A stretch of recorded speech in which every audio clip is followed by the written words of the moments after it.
देवबंद जो है ये एक गिरोह है, एक गिरोह है, और ये गिरोह इस्लाम के नाम पर चलता है, लेकिन इस्लामी गिरोह नहीं है। ये इस्लाम का कोई असली भारतीय मुसलमान अगर कोई गिरोह है तो उसे अहले सुन्नत व जमात, इस दौर में उसे बरेलवी मुसलमान कहा जाता है।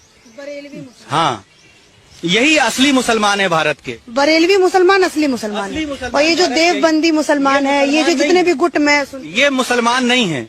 देवबंदी, वहाबी, रावजी, खारजी, बहाई, कादियानी, नदवी, मौदूदी, चकड़ालवी, नेचरी, ये सब मुसलमानों के नाम पर पलते हैं, खाते पीते हैं, लेकिन इनका इस्लाम से कोई ताल्लुक नहीं है। 150 साल पहले आला हजरत ने फतावा लिख करके किताब हुस्सामुल हरमैन ये साबित कर दिया कि इनका इस्लाम से कोई ताल्लुक नहीं है। वो किताब आज भी बाजार में मिलती है, जिसमें 300 से जायद मुफ्तियों ने फतवा दिया था कि ये मुसलमान नहीं है।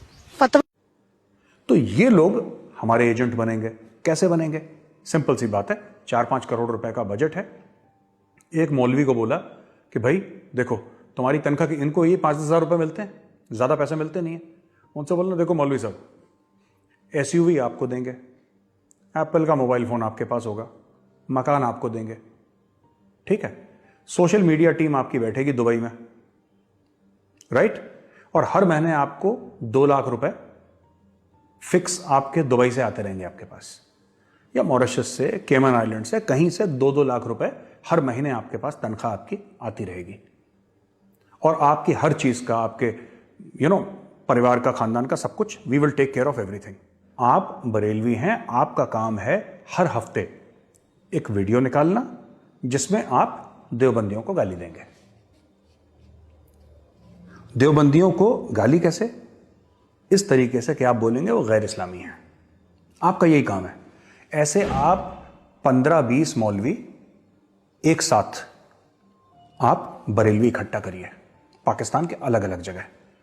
इनफैक्ट पाकिस्तान की मैं तो कह रहा हूं हर एक डिस्ट्रिक्ट में ऐसा एक मौलवी होना चाहिए जो कि बरेलवी हो। आप उसको पैसा दीजिए, एक सोशल मीडिया की टीम जो उसको अच्छी तरीके से एडिट करे, और रिलीजियस टेक्स्ट्स का हवाला देते हुए, क्योंकि यही पाकिस्तानी करते आए हैं। जबकि कुरान शरीफ ये नहीं कहता कि शिया कौन है, सुन्नी कौन है, ये नहीं कहता कि बरेलवी कौन है, देवबंदी कौन है, अहले हदीस कौन है, सेवनर कौन है, 12वर कौन है, ये कुछ नहीं कहता।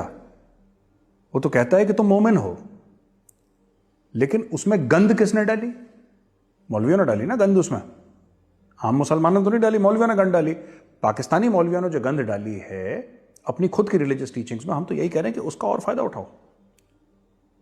क्योंकि ये लोग कहते हैं कि अकॉर्डिंग टू कुरान, पाकिस्तान ने जब अहमदियों को आपने ये बोला था कि अहमदी जो हैं वो नॉन मुस्लिम हैं और हेंस वो वाजिबुल कत्ल हैं, आपने कुरान की कोई आयत तो कोट करी होगी। तो आपको किसी ना किसी हदीस में, कुरान शरीफ के किसी न किसी आयत में आपको, यानी बरेलवियों को, देवबंदी के खिलाफ कुछ ना कुछ मिल ही जाएगा, मिल जाएगा। आप उसका फायदा उठाइए, आप उसका फायदा उठाइए। उसी तरीके से आप फिर जाइए और देवबंदी मौलवियों के पास, उनकी एक अलग सोशल मीडिया टीम हो, और देवबंदी मौलवियों को यह बोलिए कि भैया आप एक काम करिए, आप बरेलवियों को उल्टा सीधा बोलिए कि कुरान की रोशनी में या हदीस की रोशनी में यह काफिर है, यह वाजिबुल कत्ल है।